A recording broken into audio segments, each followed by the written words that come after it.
Bem-vindos ao Expediente NFL.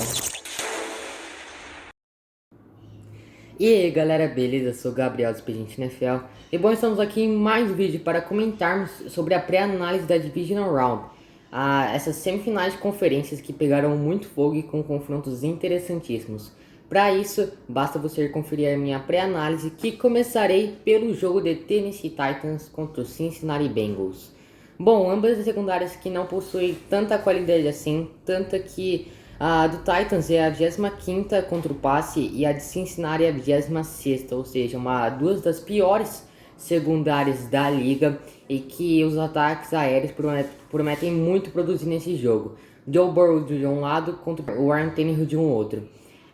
O Derrick Henry que volta nesse jogo, um retorno muito previsível, né, até sábado, e importantíssimo para Tennessee, porque Cincinnati sofreu muito contra o Josh Jacobs no primeiro jogo da pós-temporada da equipe, mas é a quinta equipe contra a corrida. Então veremos esse matchup, o Derrick Henry contra o front seven de Cincinnati, que tem 4.3 jardas por corrida, né, esse pass rush, e 102.5 jardas por jogo, né, não é uma das melhores no quesito, e o Derrick Henry promete fazer um belo jogo no seu retorno. Basta ver a condução dele durante a sua volta nessa Divisional Round, nesse primeiro jogo. E se o Ryan Tannehill entregar muito volumente para o Derrick Henry, ele terá problemas, porque foi uma secundária muito boa de Cincinnati no primeiro jogo, e se continuar com esse desempenho, complicará o jogo do quarterback de Tennessee. Ryan Tannehill, que já sofreu contra Baltimore na temporada anterior, por exemplo, que é uma secundária forte, e se Cincinnati manter esse rendimento, o quarterback de Tennessee em alguns passes pode se complicar e até cometer turnovers. O Joe Burrow, que tem 51 sacks para 370 jardas, 24,5% de pressionado e 2,3 segundos de segundos no pocket até passar a bola. E isso, ele tem 4.611 jardas, 70,4% de passes completos, 34 touchdowns. E a conexão dele com o Ja'Marr Chase era importantíssima nesse jogo. A secundária de Tennessee, como eu mencionei, não é uma das melhores. E a previsão é sofrer muito contra o Ja'Marr Chase. É mais uma defesa que o ataque do Bengals enfrentará, que joga com defesa em zona. E o Ja'Marr Chase, que é um recebedor que cria muito bem uma separação nas suas rotas, pretende muito ter muitas recepções e jardas também pós-recepção, muito por conta que marcação em zona proporciona isso, né? E também, se o Joe Burrow for pressionado nesse jogo, ele pode ter complicações, tanto que a offensive line de Cincinnati, como cito várias vezes, não é uma das melhores, mas joga mais uma vez, novamente, contra um front seven que não pressiona muito quarterback, que é a de Tennessee. 24,0% de pressão no quarterback, 43 sacks, o que é uma média boa, e 140 blitz, péssima média.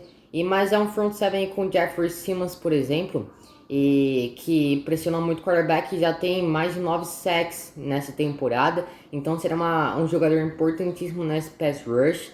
E Tennessee, que também bloqueia muito a jogada terrestre, né? É uma das melhores no quesito, e pode bloquear o Joe Mixon, que não é um dos melhores running backs, mas se tiver volume ele pode produzir e muito, né? E também, se, por exemplo, o Joe Burrow jogar bem nesse jogo, pode complicar muito o jogo do Titans, que, como eu disse, não tem um jogo, não tem uma secundária tão evoluída assim, pode sofrer contra essa dupla Joe Burrow contra o Ja'Marr Chase. E o Injury Reserve de Tennessee nesse jogo, as dúvidas são o Derek Tart e o Tony Carter, o Pruitt, o tight end, e o Rice. E o Injury Reserve de Cincinnati, as dúvidas são o Morgan e o Trey Hendrickson, peça importantíssima, principal reforço do Bengals nessa temporada, um cara que sabe pressionar muito o quarterback, mostrou isso, apresentou esse tipo de jogo contra o Derek Carr na semana anterior. E o Josh Topol, que é uma peça da offensive line. E o out é o Ogunjobi. Agora seguiremos para o jogo de Green Bay Packers contra o San Francisco 49ers. Já uma rivalidade histórica e que desde 2010 para cá é um confronto que tem protagonizado muito equilíbrio, né? E essa história do Aaron Rodgers com o San Francisco 49ers lá no início da sua carreira, que já ouvimos muitas vezes. O Rodgers que queria ser selecionado pelo San Francisco 49ers, mas o Mike McCarthy passou o quarterback. Desde então ficou essa história enraizada na mente do Aaron Rodgers e na história também do San Francisco 49ers, porque envolve o time. Enfim, falando sobre o jogo. O Davante Adams no primeiro jogo das equipes na temporada regular, o recebedor teve 132 jardas, 12 recepções e um touchdown. São médias e é um jogo que o Adams acabou com essa secundária de São Francisco, que não é uma das melhores, mas nos números demonstra-se que se dá muito bem contra o quarterback. Essa secundária de São Francisco é a sexta contra o passe e liberou 3.510 jardas nessa temporada, a 12ª em touchdowns, 25 touchdowns liberados e a 23ª contra o wide receiver. Essa média e essa colocação do 49ers contra a secundária, contra o wide receiver, pode ser um fator que pode liberar muitas jardas novamente para o Davante Adams e dependendo muito do playbook que o Green Bay proporcionará ao jogo, né? Se comandará muitos passes com Aaron Rodgers ou muitas corridas com Aaron Jones e esse pass rush de San Francisco que é muito bom e tem 48 sacks e 52 quarterback knockdowns, ou seja, quarterback knockdowns, o que significa? Depois que o quarterback lança a bola, ele é jogado ao chão, isso é um quarterback knockdown. E o Nick Bosa, suas ações nesse pass rush de San Francisco tem 32,2% envolvendo sacks e 61,5% em QBs knockdowns. Ou seja, é o principal jogador desse front seven de San Francisco. E se pressionar o Rodgers, que não é um dos melhores quarterbacks sob pressão, né? Mas mesmo assim é um excelente quarterback que passa na bola, mesmo sob pressão ou não. Mas se sofrer blitz ou pressões pode se complicar, principalmente contra o Nick Bosa e o Arik Armstead, que são dois jogadores muito bons pressionando o quarterback. E esse front seven de San Francisco que também é um dos melhores contra a corrida. E se o Packers selecionar muitas jogadas com o Aaron Jones ou A.J. Dillon, pode dar bem, porque o A.J. Dillon vem tendo sua melhor temporada. E o Aaron Jones, que é um dos melhores running backs recebendo a bola, né? Junto com o Alvin Kamara, o Dalvin Cook, que são os melhores running backs da sua posição mesmo. E uma peça importantíssima para esse jogo será o Deebo Samuel. Ele tem 1.405 jardas, 18,2 jardas por recepção. É uma média muito alta, uma das maiores médias no quesito. E se tiver muito volume, o que provavelmente terá nesse jogo, pode complicar muito a partida para Green Bay.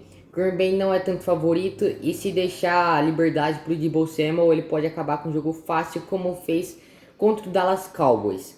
E o Jimmy Garoppolo, que também será uma peça importante por conta dos seus turnovers que tem cometido na temporada e no seu primeiro jogo de playoffs da temporada 2021-2022, né? O Garoppolo que tem 12 interceptações, o Garoppolo sofreu 30 sacks e se Green Bay pressionar o Garoppolo, pode desenvolver um jogo muito ruim para o ataque do 49ers, né? Mas se o Garoppolo não tiver um volume muito alto, isso é um sinal positivo, né? Porque sabemos que ele não é um excelente quarterback. E se o Kyle Shanahan selecionar o play action variadamente nesse jogo, esse playbook e o ataque de San Francisco dará muito errado. Porque ele sabe que o Garoppolo não é um dos melhores quarterbacks, como eu falei. E no play action, cara, se depender dos turnovers, o San Francisco está eliminado do Garoppolo, né? Eu comento. Enfim, o Injury Reserve de Green Bay, as dúvidas são de Alexander, que é uma peça que apenas jogou 4 jogos essa temporada, mas um excelente cornerback e pode jogar esse confronto, pode estar de volta. O David Bakhtiari, que é uma peça da offensive line importantíssima, é o melhor jogador da OL de Green Bay. O Valdez Scantling, que é o wide receiver em profundidade, importantíssimo. E os altos são o Zadarius Smith, que é um dos melhores jogadores da defesa, e Randall Cobb, que é um recebedor que não tem produzido tanto para o Packers, mas é uma peça importante para o Aaron Rodgers. E São Francisco não sofre com desfalques para esse jogo, tá com o time completo basicamente. Agora seguiremos no jogo de Tampa Bay Buccaneers contra o Los Angeles Rams. Bom, a secundária de LA, que não é muito boa, se esperava muito mais dessa secundária e pode sofrer sim contra o Tom Brady. O Tom Brady tem médias positivas de 43 touchdowns, 5.310 jardas e 16 jardas, 11.0 jardas por passes completos. Entretanto, tem 12 interceptações, 719 passes tentados, né, que é uma média muito agressiva e muito alta também. E se ele tiver esse volume contra a secundária de LA, pode ser um problema, dependendo da atuação da secundária do Rams, que, como disse, é a 22ª contra o passe, liberou 4.109 jardas, é a segunda em touchdowns, 17 touchdowns, né? Ou seja, é uma secundária boa, liberando touchdowns para os oponentes. É a quarta em interceptações, que é uma média positiva, 19 interceptações, tanto que tem o Jalen Ramsey, por exemplo, o Darren Williams, o Jalen Ramsey, que é um dos melhores cornerbacks e vem atuando em alto nível nos últimos jogos. E a secundária, 22ª em jardas por jogo, 241.7. E a 29ª contra o wide receiver. Pode ser um problema porque Mike Evans, que é um grande wide receiver, pode produzir muito com o Tom Brady, né? Essa dupla que é uma bela dupla e que conecta muitas jogadas em profundidade e muitas rotas em slant que o Mike Evans se dá muito bem, os melhores nesse quesito, porque é um wide receiver diferenciado, um recebedor que tem uma altura muito grande e uma altura de um tight end, praticamente um corpo também, né? Então, um recebedor que se dá muito bem no esquema do ataque. E do outro lado temos o Matthew Stafford, que tem 4.886 jardas, entretanto 17 interceptações. É a maior média da liga e isso pode ser um problema, porque se a atuação da defesa de Tampa Bay ser a mesma contra o Philadelphia Eagles, pode desenvolver um problema para o Matthew Stafford, porque é um quarterback que sofre muito com leituras ruins e turnovers. Mas tem médias positivas também, como por exemplo 41 touchdowns e 12,1 jardas por passes completos. E a secundária de Tampa Bay, que também forçou 17 interceptações, é uma das melhores no quesito e tem 85 passes defendidos, 127 QB hits e a 21ª contra o passe. Essa média 21ª contra o passe do quarterback também é um problema e a secundária vem sofrendo muito com lesões. Tanto que na Injury Reserve de Tampa Bay, uma dúvida é o Sean Murphy, que é um importante cornerback na secundária de Tampa Bay. E já falando do Ranger Reserve do Buccaneers, as dúvidas são o Ronald Jones, o Wilkes, que sofreu uma contusão no jogo contra o Eagles, e fora, por enquanto, o Leonard Fournette e o Chris Godwin. Né? O Chris Godwin, que praticamente não jogará contra a lei e praticamente não retornará à temporada, porque sofreu uma lesão muito grande e perigosa.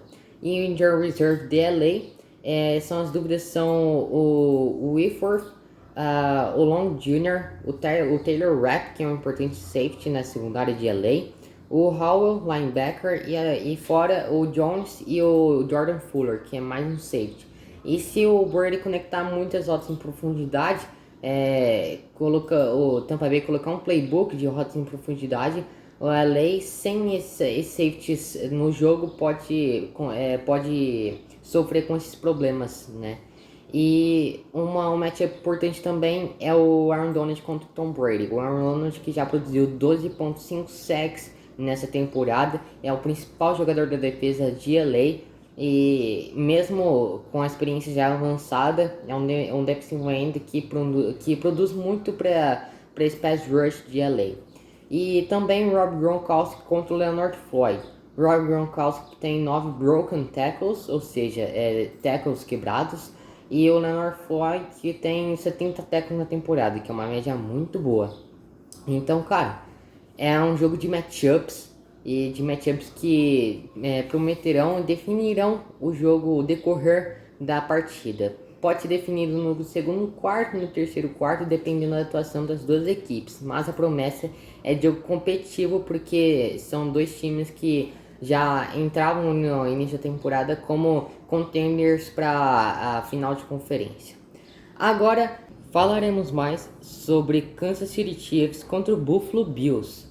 Bom, essa defesa de Buffalo, que é uma das melhores da liga, a melhor no geral, que é a primeira defesa da liga, é a primeira contra o wide receiver, tendo 297 passes completos liberados ao quarterback, é a sexta contra o tight end e tem 80 passes defendidos, primeira contra o passe, terceira em interceptações e a 13ª contra a corrida. É uma defesa muito completa e muito subestimada, porque eu não observei nenhum comentário valorizando essa defesa, que é muito boa. E contra o Patrick Mahomes, que tem 4.839 jardas, 37 touchdowns, 7.3 intended air yards per pass attempt, 3.3 completed air yards per pass attempt. Essas médias caíram em comparação à temporada anterior, mas ainda assim, contudo, é um excelente quarterback e que pode jogar muito bem contra essa defesa do Bills e que pode complicar a situação de Buffalo, que vem com a faca nos dentes, porque perdeu no primeiro encontro das equipes na final de conferência americana na temporada anterior. E vem com a faca nos dentes para vencer Kansas City, e vem com tudo e com o time completo. Sofreu muito pouco com dúvidas, desfalques nessa temporada, então basicamente está com o time completo, vem com tudo e com um time muito bom. Enfrenta um ataque do Chiefs muito bom também, e o Mahomes, que joga muito bem sob pressão, sem pressão, e o quarterback que tem 28 sacks para 146 jardas, é a maior média da sua carreira. Mas mesmo assim tem uma offensive line que não é uma das melhores, mas nem uma das piores. Tem 46 scrambles e 8.7 jardas por scrambles. É um quarterback muito bom correndo com a bola.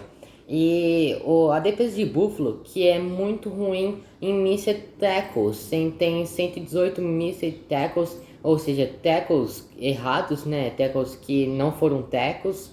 E isso pode facilitar muito a produção dos jogadores que formam o ataque do Chiefs, o Tyreek Hill e o Travis Kelce, dois dos principais jogadores desse ataque.